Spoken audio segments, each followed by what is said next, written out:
Welcome, Rotarians. Thank you all for being here. It's another beautiful Tuesday morning. Today is Giving Tuesday. Oh, by the way, I'm Sally Gaskell, your current president. That got left out of my script. I don't know how. Today is Giving Tuesday. I thought it would be interesting to briefly talk about how that started. In 2012, not that long ago, the 92nd Street Y in New York and the United Nations Foundation introduced the concept of Giving Tuesday with the hope that it would counteract the consumerism of Black Friday and Cyber Monday. So it went viral almost automatically and is now a global phenomenon. That first year, I think they raised $10 or $12 million. That is to say, people donated that much money to charities. And in 2020, it was $2.5 billion. Of course, there's no shortage of worthy nonprofits out there, both here in Bloomington and globally. I encourage each of you to take action today and every day. To start our meeting today, let's please observe a silent reflection.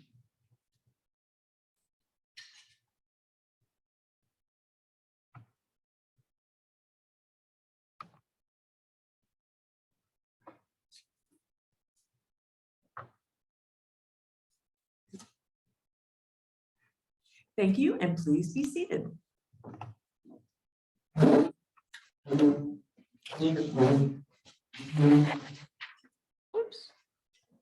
That doesn't seem to be working. Okay. Today, I'd like to introduce Michael Shermus, who's going to give the reflection.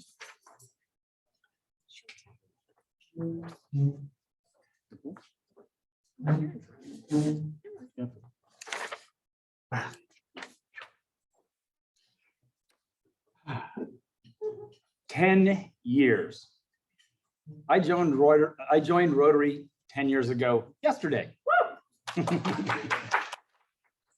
Prior to joining, I was heavily recruited by Liz Feidel and Jean Emery, both longtime friends. I remember the biggest recruitment effort to get me to commit was for me to attend an event out at Mike Baker's farm. I thought there were going to be a few potential recruits. Come to find out, it was 20 Rotarians and me, and of course the goats. Talk about feeling some pressure. But I eventually relented as I thought long and hard about joining an organization that was going to take a lot of my time and energy. You see, as an organizational nonprofit consultant, I know what it means to step up and join and engage with an organization. I tell people a lot, if you're going to do it, then think about it seriously. Do consider the time you'll be spending, not just at weekly meetings, but for outside service opportunities, socializing before and after, picking things up, dropping things off, holiday parties, et cetera, et cetera, et cetera. Let me talk more about the time in one very specific area, communication. I'm a person who takes extra effort to try and do a good job of communication. One measure of that is emails. It takes a lot longer to send a good email. Reading them isn't that big of a deal. But I'm one of those people who feel compelled to respond as if you're talking to me. I don't ever ignore an email. Why, that would be rude. Yes, there are some emails that don't require a response, of course, but the ones that do usually take a lot of time for me to make sure I've said what I mean, that I'll do what I say, and it's been proofread.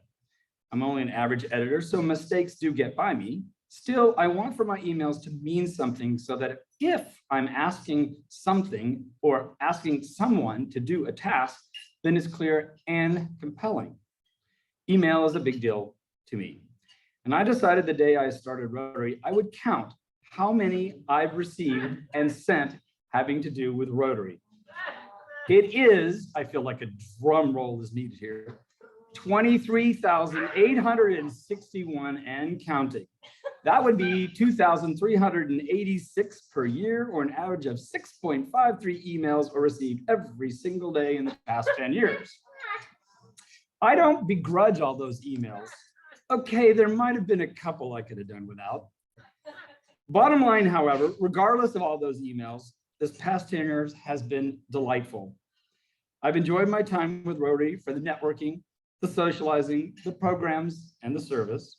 It's been worth the time I invested in it, and I'm proud to call myself a Rotarian and have the opportunity to connect with you, many fine people here in this room and on Zoom and beyond.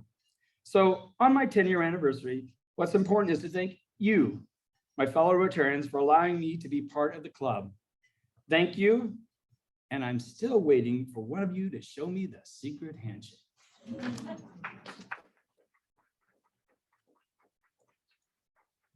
Oh, Michael Shermus, I can't imagine this club without you. In fact, I would not be standing up here today if it was not for you doing what you're doing right now at that table. We have guests today. Natalie, do we have guests in the room today? I'll turn to Joy Harder. Oh, I'm sorry, Owen. Let's start that over. Owen Johnson will now introduce our guests. Sorry, Natalie. Thank you. Michael, I hope you will archive copies of your emails and give them to the Monroe County Historical Association. We have two guests today. We're always glad to have guests, and we hope that you will come back. One of them, I know for sure that she will. Jim Bright's guest, Ann. And our other guest today is the events coordinator for One World Catering, a guest of Lynn Schwartzberg, Susan Laurie.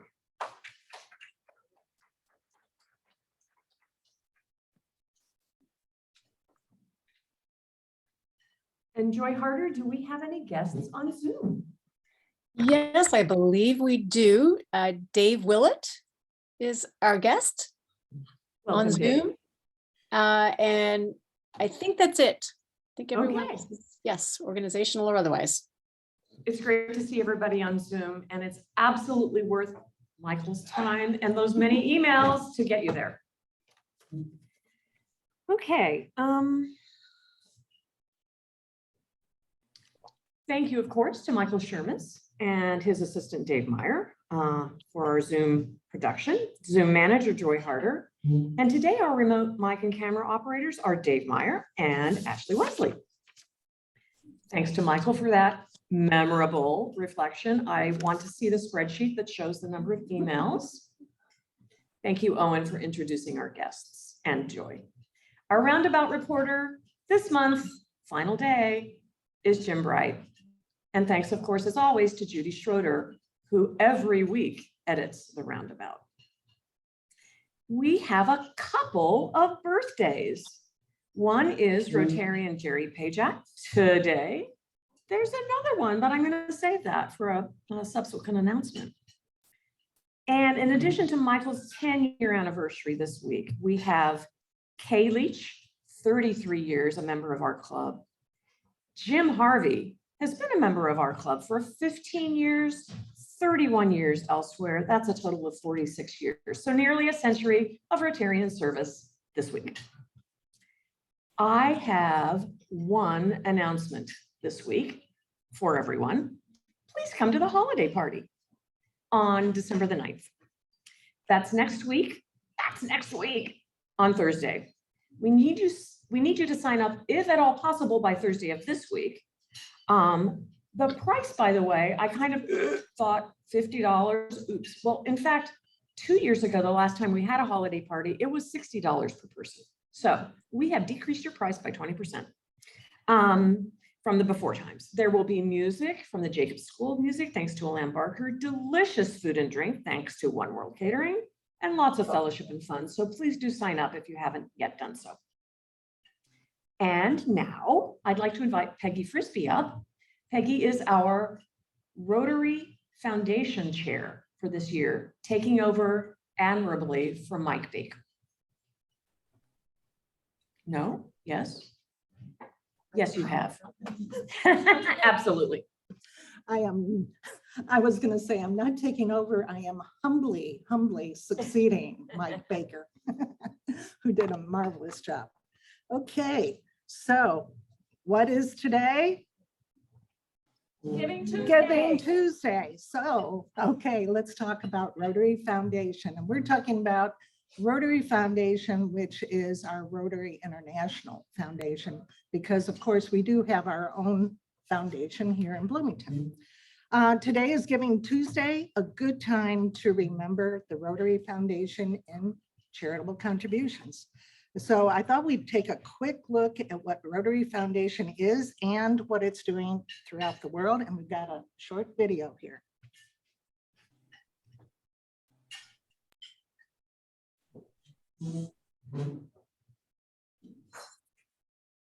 There we go.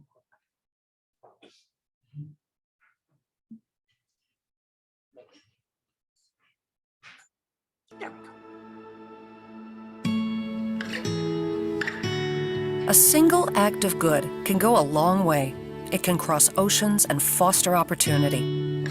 As members of Rotary, we are people of action, and our actions have the power to speak loud and clear. We choose to see the world for what it could be. Through our commitment to advancing economic and community development around the world, we've seen its boundless potential firsthand. Thanks to Rotarians like you, we've seen the number of people living in poverty worldwide drop by more than 50% in the last 20 years. Our efforts are fostering entrepreneurship and economic self-sufficiency to create lasting change. We're altering outlooks and feeding communities in need and giving families a viable path out of poverty. With vocational training, mentorship, and access to well-paying jobs.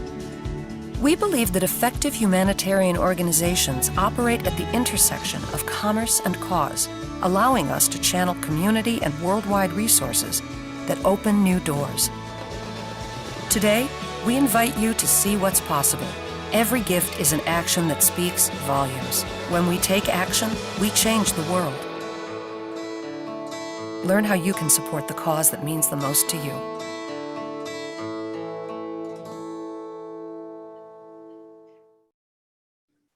You know, the Rotary Foundation is internationally recognized as a terrific steward of the dollars that are contributed to it. 91% of what is contributed is used directly for charitable programs in the US and other countries throughout the world. For as little as 60 cents, a child can be protected from polio. $50 can provide clean water to help fight waterborne illness. And $500 can launch an anti-bullying campaign and create a safe environment for children. I thought we'd quickly just notice, Michael, you can go ahead. Should be next one. You can see on this particular graphic, the breakout of the grants that are made during the past year. So we have a portion that goes to district grants, a goodly portion. So some of that money comes back here. 8.4 million that goes to disaster responses. And then the biggest portion that goes to global grants throughout the world. When we look at the global grants, and you'll see, at least you'll be able to see the graphic, I think, completely enough. The 6 areas on the left there are the areas that are designated as the global causes of the Rotary Foundation. So those are the specific areas in which grants are given. And you'll see that the biggest portion is fighting disease. Of course, Rotary's huge involvement with eradicating polio, but also so many other efforts directed at reducing disease throughout the world. Growing local economies, supporting education. I find the one about saving mothers and children, which I actually myself want to dig further into to find out more about what's being involved there. Promoting peace and providing clean water, sanitation, and hygiene. So all these grants are fundamental to creating conditions and opportunities for a better future for so many in the world. So how do you make donations and how can you find out about your own donation history? Because remember, if you give $1,000, you then are eligible to be recognized as a Paul Harris Fellow. And I'm going to kick this twice maybe. Until the end of this year, if you give $1, you will get 2 Paul Harris Fellow points. Okay. So Michael, that last one. I'm not going to go through all this, but I really want to make everyone aware of the fact that if you haven't set up your own account on the Rotary International Foundation website, you can go to myrotary.org, create an account, and you will find your donor record in there. Okay. Maybe we can put this in the newsletter. Okay, so people can see exactly how to get that to that information if you haven't already done so. But it's a great way to be able to track what's going on with your donations, okay? And see what you can do to make sure that you get a Paul Harris Fellow recognition, okay? Again, it's Giving Tuesday, the clock is ticking. So I hope everybody will participate and make a gift to the Rotary Foundation. Thank you.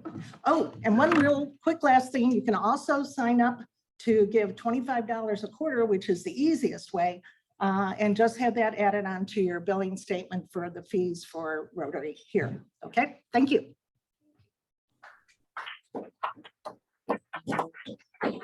Thank you, Peggy, for that terrific overview. And Natalie did a quick spreadsheet for us this morning. 74 members of our club are contributing $25 a quarter. That's our involvement in the Every Rotarian Every Year program. 74, that's pretty awesome.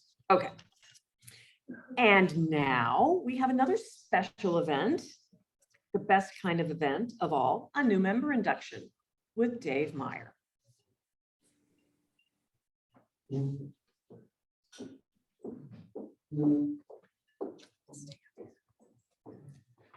Thank you, President Sally. Again, it is a wonderful experience when we get to share the joy of a new member induction. So today, Jeff Richardson has made the commitment to join the Bloomington Rotary Club. So a little bit about Jeff.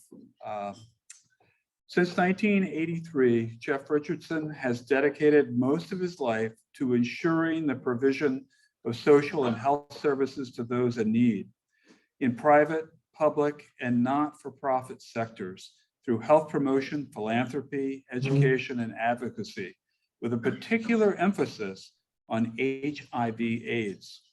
Most recently, he was the vice president of the AbbVie Foundation, where he oversaw its international programs. Prior to AbbVie, Jeff was at Abbott Fund, where he led the effort to establish the fund's first international giving program, which focused on helping children and families in resource-poor countries hit hard by HIV/AIDS. Created de novo, the global HIV/AIDS program, as of the end of 2020, had served more than 10 million people with an investment of more than $350 million. Jeff ran 2 state agencies for then Governor Evan Bayh, the Department of Human Services and the Family and Social Services Administration, and was a Sagamore of the Wabash recipient. He was also executive director of GMHC, the nation's largest HIV/AIDS organization, and the managing director of Burson Marsteller. Jeff started his career in Eli Lilly's public affairs group. All 3 of Jeff's degrees, JD, MPA, and BA, are from Indiana University, Bloomington, from which he has received several honors, including from each school he attended, as well as the Distinguished Alumni Service Award. Jeff taught health policy as an adjunct professor at City University of New York and has been a guest lecturer for IU's Washington Leadership Program for more than 10 years. While at IU, Jeff was student body president, the first full-time student elected to the Bloomington City Council and a member of the IU soccer club team. Since retiring, Jeff is spending much of his time serving on various boards, including AMPATH, IU School of Medicine Kenya program, Development Board, the IU Arts and Sciences Executive Dean's Advisory Board, and Elm Heights Neighborhood Association Board. That's a little bit, just a little bit about Jeff. There's a lot more, but we will move to the induction ceremony. Jeff, on behalf of the board and membership of the Bloomington Rotary Club, it is a great pleasure to welcome you as the newest member of our club.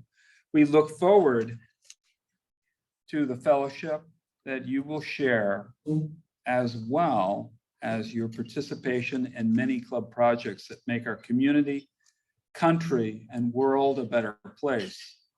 Though Rotary is not a political organization, Rotarians are vitally concerned with good citizenship and the election of strong leaders to public office. While Rotary is not a religious organization, it's built on those eternal principles that have served as a moral compass for people throughout the ages. Rotary is an organization of business and professional people pledged to uphold the highest ethical and moral standards.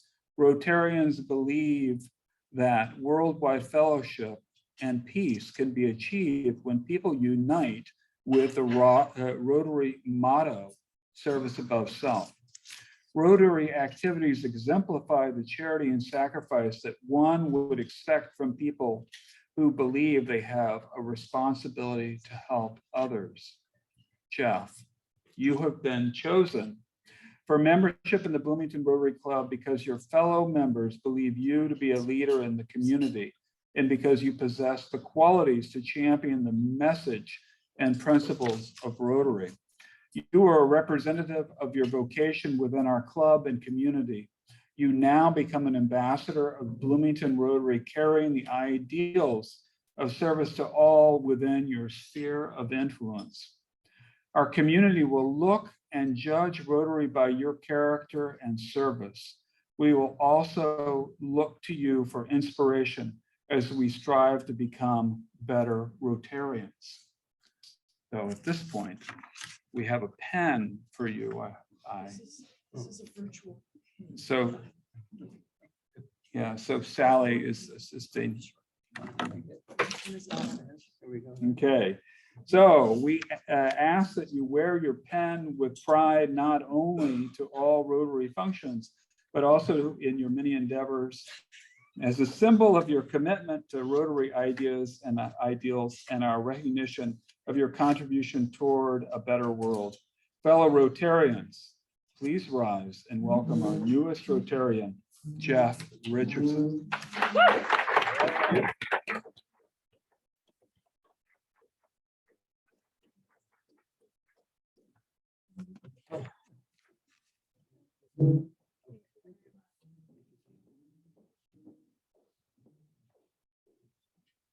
Also, we don't sing in this club, but happy birthday to Jeff today as well, November 30th.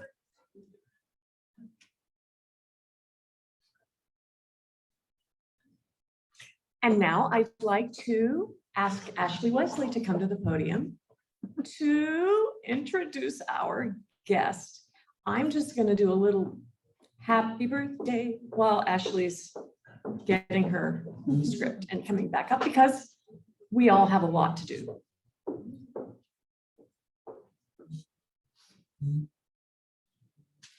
And thanks to Ashley for introducing our speaker today, who was brought to us by Connie Chikalis. Stephanie von Hirschberg is an editor, writer, and former literary agent. Born in South Africa and raised in London, Vienna, and Pretoria, Stephanie moved to New York in the 1970s and began her publishing career at Doubleday Books. After a brief stint at Fair Lady magazine in Cape Town, she returned to the US and went on to hold senior positions at women's magazines and at Reader's Digest. Stephanie has also been a book doctor and a blogger for online publications. As a literary agent, she represented first-time authors, among them the now famous Brené Brown. Stephanie's career highlights include an Editor of the Year award from the American Society of Journalists and Authors and an Adelco Award for the play We Are Your Sisters, which she co-adapted from a biography of 19th century African-American women. After moving to Bloomington in 2015, she wrote for Bloom Magazine and taught for several years at Indiana University's Media School. She began volunteering with the Southern Indiana chapter of Citizens Climate Lobby about 4 years ago, and has become their go-to person for anyone wanting to help with writing op-eds or letters to the editor. Aside from reading as much as she can handle about the environment and climate change, she now devotes her time and attention to friendships, gardening, and practicing the piano. Welcome, Stephanie.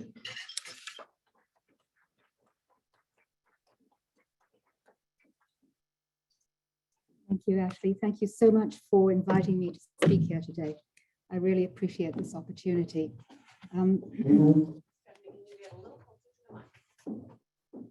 How's that? Is that better? Okay. So thank you for inviting me. I feel very fortunate to have this opportunity. A Citizens Climate Lobby volunteer does not turn down any opportunity to speak. So I'd like to start by telling you first about a race car driving course that I took many years ago. I was invited to attend this course with the hope that I would then write about it for the magazine I was working for at the time. And it was a day-long course. The morning was spent with an instructor, a racing driver instructor, talking about the physics of driving cars extremely fast on curvy roads.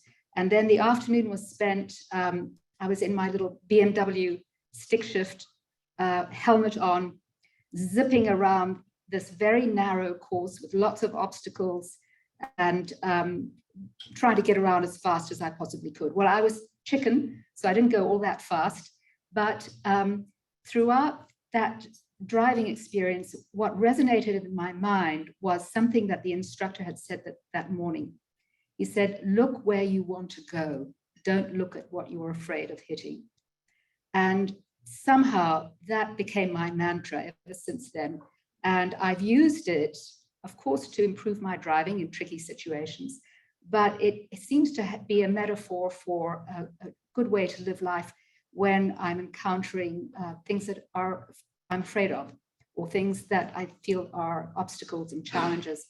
So the reason this is appropriate for this conversation about climate change is that I do feel that in the last 4 or 5 years, as I've been volunteering for CCL, that it has been really important for me emotionally, psychologically, and from a practical point of view to really keep my eye on where we want to go, where I want us to go, which is a world that is beautiful and sustainable and carbon neutral, if not zero carbon, for future generations. So with that, I will segue to why I joined Citizens Climate Lobby. I read about climate change in Indiana in Bloom Magazine, as you know, and I was looking around for an organization to join it, and there weren't that many local organizations at that time. I went to a meeting, a CCL meeting, met some people who I've learned since are extremely dedicated. And then I spent a lot of time on their website looking at trying to understand what they were all about, how they operated, and what their ideas were for solving climate change. And what drew me to the organization was that the emphasis on relationships. Everything they do is founded on building relationships, and they were also emphasizing a bipartisan approach.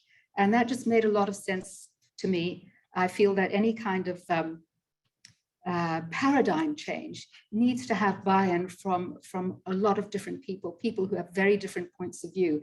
And this seemed to me to provide the right kind of foundation. And I also saw that they had incredible resources on their website.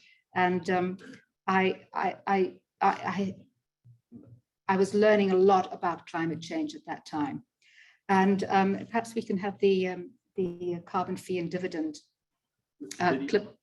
The video? Or the video, yes.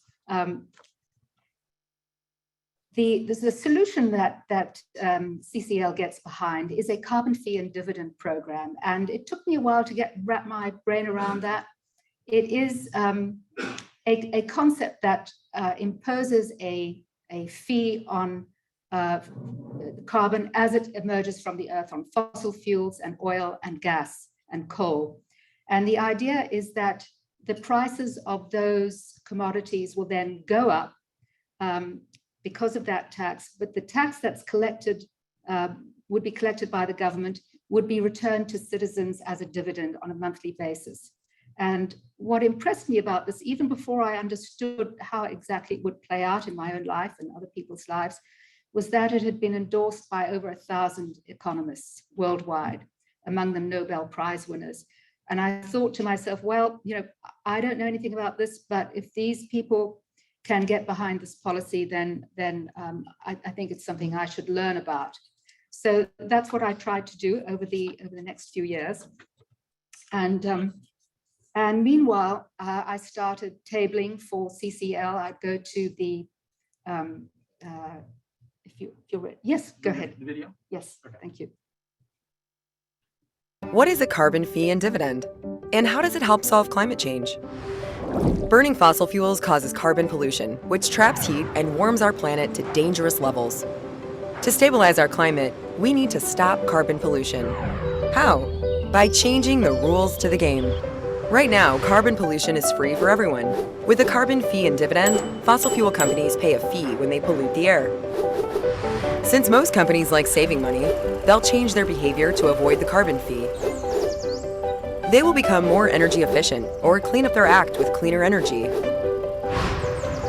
With this policy, our carbon pollution goes down while green goods and services go mainstream. Costs for some things will go up, but for many purchases, we'll be able to substitute a greener choice.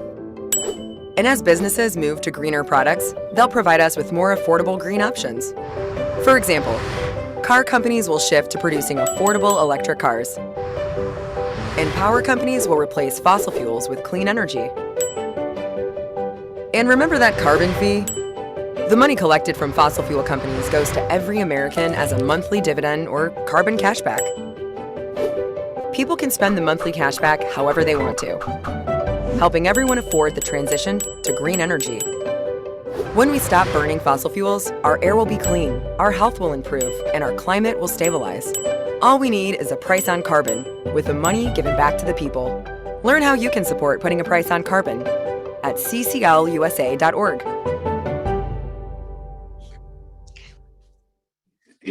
So, as I said, it took me a while to really sort of play out how that would affect my life and other people's lives. But I do have a deeper understanding of it right now. And this video, I think, is extremely helpful in that regard. It came out, I think, only in this past year. At any rate, so I started tabling. I would have interesting conversations with people at the farmers market. Normally, I would just, we would go there in pairs, always in pairs, and we'd have a big chart showing how the earth has warmed over the last few years due to fossil fuel carbon dioxide in the air. And we would come with a stack of letters that we would invite people to sign, letters that we would then present to our congressional representatives. Twice a year, CCL has big lobby events and a big conference in Washington, DC. And what we would do is we would collect these letters at farmers markets. People would sign, they would add a personal comment, and then we would present them. Groups from all around the country would present them to the congressional representatives during a lobby meeting. CCL has about 500 local chapters. It is actually an international organization. About 200,000 people in the United States are CCL members, volunteers like me. And the conversations that I had at the farmers market were illuminating for me, because it taught me that the most important thing I can do is actually listen and ask people why they felt a certain way. Usually the people who came up, I'd say, you know, are you interested in learning about a climate change solution? And some people would absolutely say, yes, what is it? I'll sign whatever it is. But some people said, well, you know, I don't know about that. I don't know, you know, what about the axis of the Earth's rotation and things like that. And so I realized that the best thing I can do is actually to just listen and to ask for more. Why do you think that way? What makes you feel? What have you seen that makes you feel that way? On what I didn't think that I would persuade them, and I don't like being proselytized to, so I wasn't going to do it to anyone else. But I thought, this means I can actually have a conversation. And on one or two occasions, people they'd circle around the market and come back, and I said, I'd like to learn a little bit more about carbon fee. I'd like to learn more. So I thought that's progress. I have not done any lobby, taken part in any lobby meetings in DC. I haven't gotten around to that yet. I did attend a sort of a lobby meeting with one of the former editors-in-chief at Herald Times. And I learned about the way in which these meetings are arranged. There's always somebody whose job it is to take notes.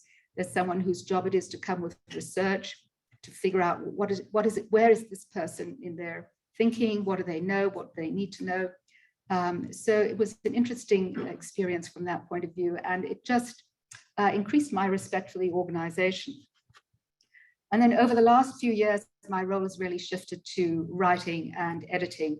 And anyone who wants to write a letter to the editor, I try to, I can ghostwrite it for them, or else they'll say, well, I want to talk about the role of, the things that we do at home, like say, reducing our carbon footprint at home, and what can I say about that? And because I'll come back to that whole question later on, how important that is in the whole scheme. So I was happy to do that, and I'm really happy to have this opportunity to talk to you further about climate change and the carbon fee and dividend program. So just quickly, CCL's achievements, that was the other thing that motivated me. They've been at it for lobbying for about 11 years, and about 10 years ago, they came up with this carbon fee and dividend policy, this concept. Right now, they have been, I think, instrumental in creating a much more, just better conversations in Congress. They've helped Congress move from debating whether or not climate change is man-made to what are the climate solutions. CCL has been instrumental in the formation of the Climate Solutions Caucus in the House in 2016 and in the Senate in 2020. And it was also legislation for the carbon fee and dividend policy was introduced for the first time in 2018 by a bipartisan group of legislators, and it had 80 co-sponsors, 22 different states.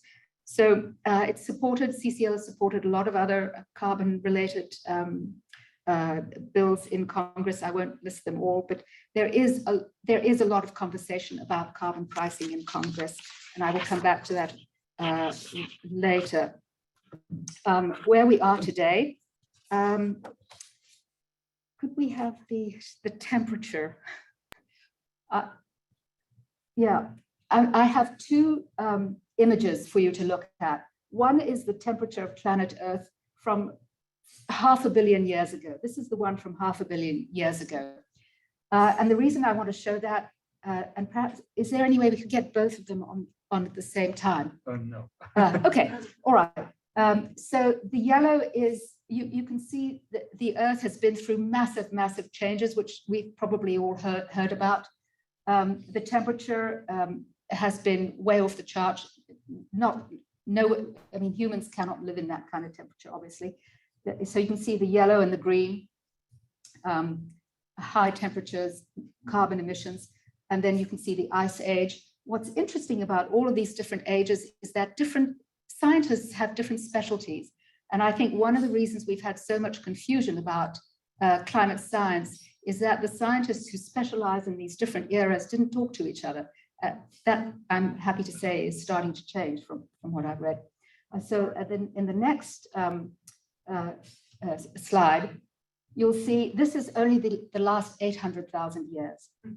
And there are other charts, but this one takes you up to 1950. And obviously the time is really, the time scale is really condensed over here. But I think what has shifted the conversation around just in the 5 years that I've been, 4 or 5 years I've been volunteering for CCL, is that the correspondence between increase in carbon dioxide and temperature is just astronomical, and there's just no doubt about it. I won't say that there's people understand everything, but there's no doubt that, we are generating this global warming. Now, according to the United Nations climate scientists, we need to keep Earth's temperature from rising more than 1.5 degrees Celsius above pre-industrial levels. And the way to do that is to drastically cut down on greenhouse gas emissions. And greenhouse gas refers to both carbon dioxide and methane and other emissions. And from everything I've read lately, it looks like we've blown past that. Most of the commentators I've been reading say that's unlikely, but we can still aim to keep the global temperature below 2 degrees Celsius. That is a worthwhile goal. It's not that we have to give up. We don't have to give up. What does this mean for Indiana? I thought I would talk about what's going on over here. It's right in our backyard. Purdue University, you may know about this already. They came up with an assessment on the impact of climate change on our state. This is just 2 years ago. And I'd like to quote, the data shows clear trends. There are no signs of stopping or reversing. The speed with which these changes occur has increased significantly. Projections show the pace picking up even more speed as heat-trapping gases produced by humans burning fossil fuels continue to accumulate. Indiana will continue to warm, precipitation will form, extremely hot days will happen. In the past, southern Indiana averaged about 7 extremely hot days. By mid-century, this is if we do nothing to cut emissions. By mid-century, the region is projected to experience 38 to 51 extremely hot days. And the average precipitation has increased 5.6 inches since 1895, and rain is falling in heavy downpours. Winter and springs are much more likely to be wetter than they were before. So I think we're all starting to experience this. So perhaps the next 6, where do Americans stand on all of this information? There has also been a noticeable increase in the concern that Americans have for climate change. And this image shows that there's it's sort of, well, it's almost 3/4% are on the sort of, yes, climate change is happening. From my conversations with people that I think would fall into the cautious, it feels as though this is going to be something that affects their children, not something that they have to deal with right now, but they're also uncertain about the science. And I feel that there's a lot of opportunity there for education. And I'll come back to that later. Where we are in Congress, there is momentum, absolutely momentum in climate, in addressing climate change in a big way. The infrastructure bill that was just passed has $47 million, sorry, $47 billion committed to helping communities prepare for disaster, basically for extreme fires, floods, storms, and drought. And it's remarkable because this was bipartisan, 12 House Republicans, 19 Republican senators, and it covers alternative vehicles, grants for electric vehicle charging stations, for low or zero emission buses, money to help develop 4 regional hubs to capture carbon dioxide from the air, transport it, store it, and use it. And here's a little aside that I found really interesting. There were 22 climate disasters last year that cost at least $1 billion each. 22 climate disasters in the US, $1 billion each. So I think that in Congress, there is huge recognition that not taking any action is costing us. So this bill, the infrastructure bill, goes a long way to help communities prepare for the damage, doesn't do anything to cut emissions. And that's where the reconciliation bill comes in. It's called the Build Back Better bill. It has the support of only 49 Democrats. Well, I didn't say only 49 Democrats, but no Republicans. So you can see that there's a challenge there. But if it does not pass, there is a silver lining. And that's because the members of the Conservative Climate Caucus are seriously interested in carbon in climate legislation. There is a, perhaps the next slide, the members of the Conservative Climate Caucus, they're not exactly advocating for carbon pricing. And I know you won't have a chance to read through all of this, but they are interested in carbon capture and sequestration. They have concerns about the government's ability to disseminate, to take the carbon tax and disseminate it to Americans. They're also concerned about China and Russia, and if we do something, if those two countries don't do anything, what's the point? That sort of issue. And they're also very interested in innovation. So that's kind of where their thinking goes. So I think that something will work itself out. And I will just say one thing about the concern about Russia and China. This comes up in my conversations with people. The carbon pricing, the carbon fee and dividend bill does have a provision called the border adjustment that will tax any products coming into the country that have a carbon footprint, basically. So all of those products are going to be paying a penalty.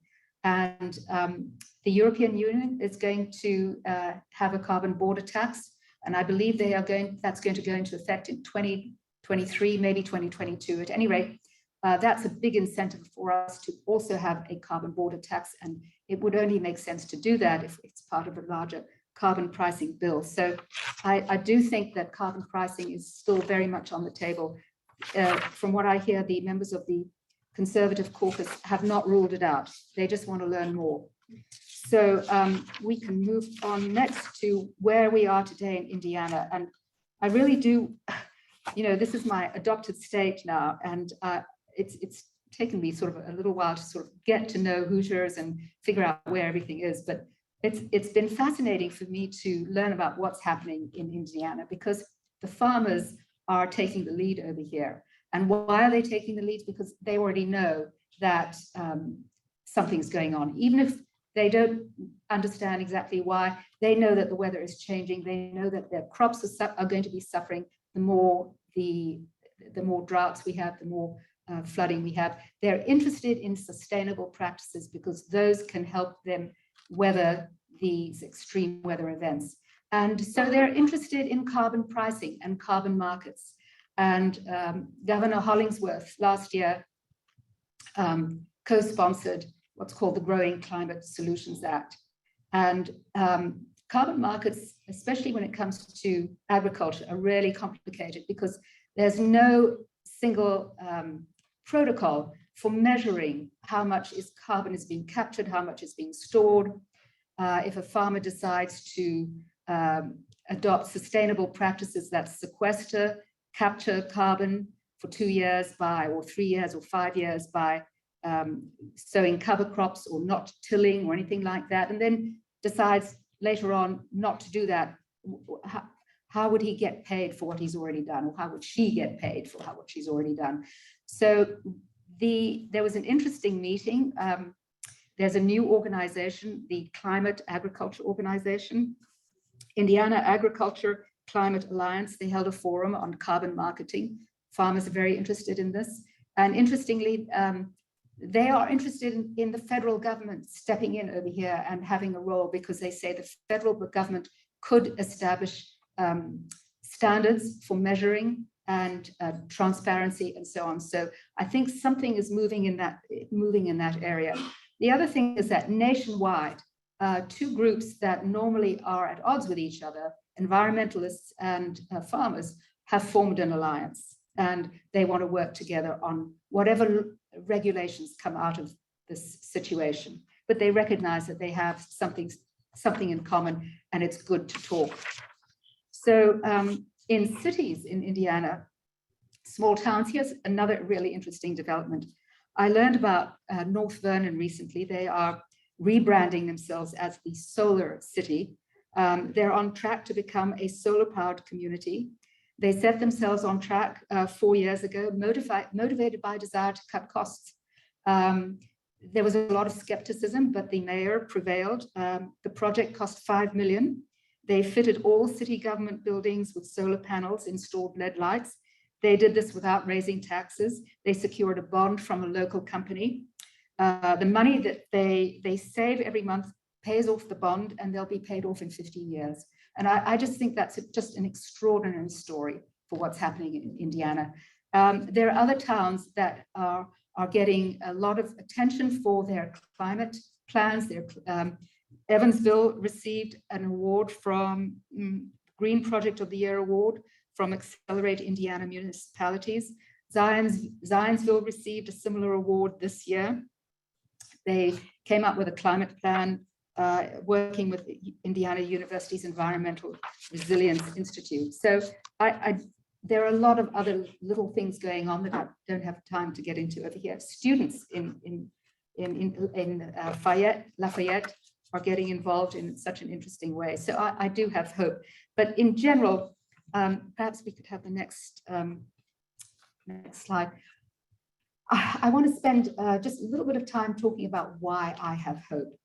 And some time ago, I started collecting all the good news about climate change, stories about innovators. And this gets me back to my race car driving story, which is, look where you want to go. I want to look at the people and the companies who are innovating, who are doing things that, just a few years ago would have been thought impossible. And there's a Dutch man in his 20s who started a company that is now collecting trash from the Great Atlantic Garbage Patch.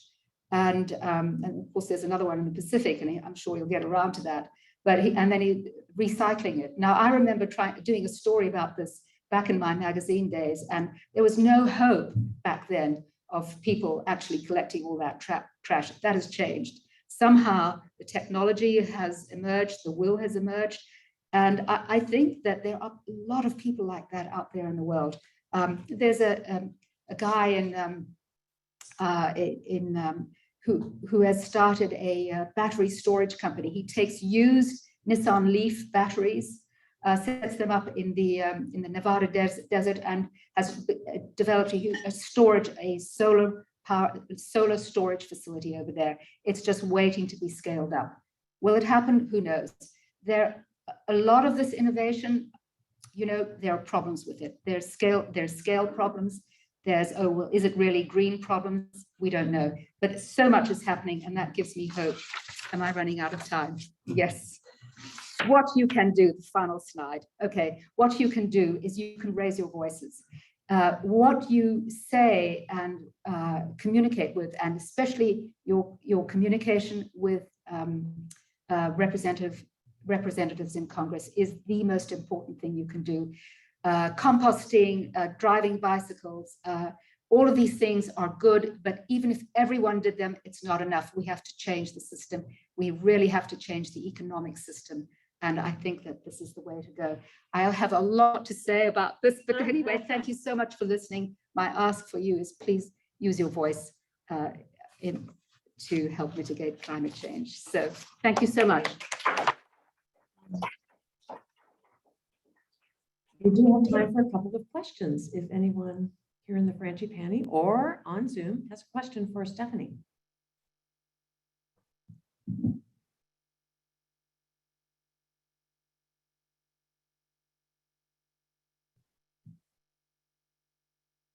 How do we as individuals get involved in this movement locally? Sorry, there is a slide, the last slide, what you can do. We'll put that in the newsletter. Okay, cclusa.org. cclusa.org. That's and just leave me your email address. I have a pad over there and pencil. Please leave me your email address if you'd like to get involved. And we will invite you to the next Citizens Climate Lobby meeting. There are a lot of different organizations you can join. I don't want to steer you to one particular organization. Some of them apply moral pressure. Some of them are educational. There's a wonderful organization called En-ROADS. And if you'll put that in your newsletter, then people can find an organization that is suitable for them. But otherwise, please leave me your email address and I will invite you to the next meeting.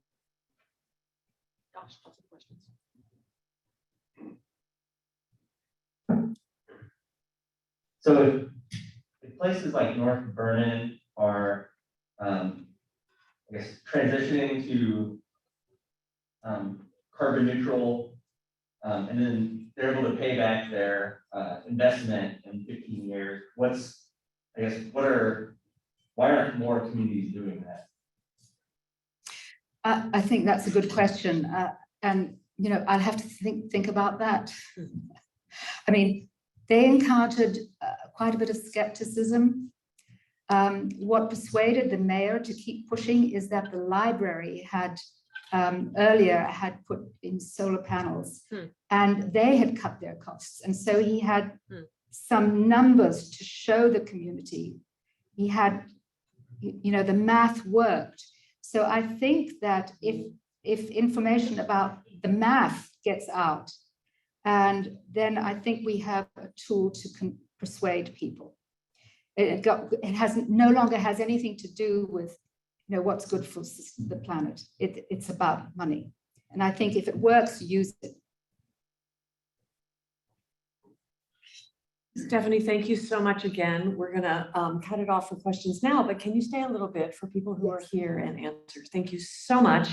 In honor of your talk today, we will be giving a donation to Wonder Lab in Bloomington.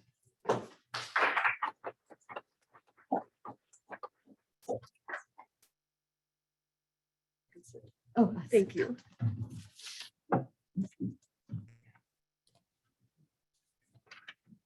Next week, our speaker is Dr. Jill Bolte-Taylor.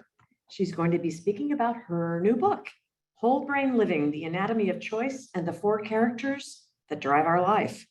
It's a joint meeting with the other two clubs. Also next week, we'll have a check presentation with proceeds from the Rotary Toast to Monroe County Habitat for Humanity.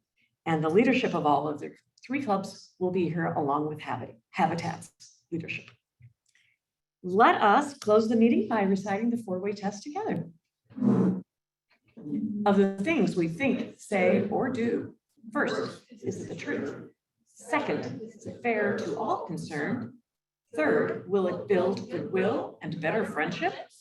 Fourth, will it be beneficial to all concerned? And fifth, is it fun? Have a great week.